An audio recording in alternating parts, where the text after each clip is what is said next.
bastırdı yine dağlar, geçit vermez gideyim.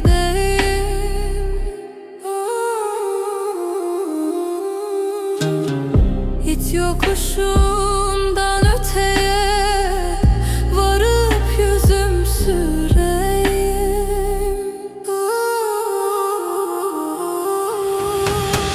Varsın da vursunlar beni, gamsızım ben, kedersiz.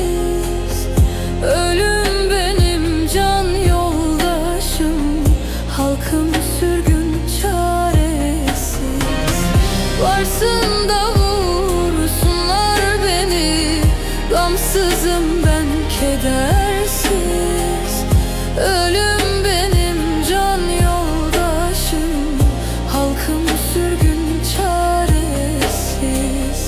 Olaydım ah ben olaydım, elinizde saz ben olaydım. Türküler söyleyip dostlar, sizin gibi öyleydim. Olaydım ah ben olaydım, elinizde saz ben olaydım. Türküler söyleyip dostlar, sizin gibi öyleydim.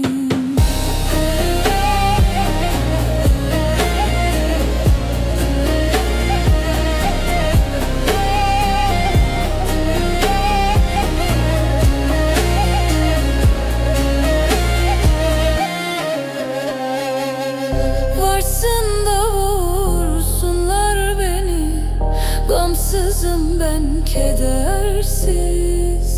Ölüm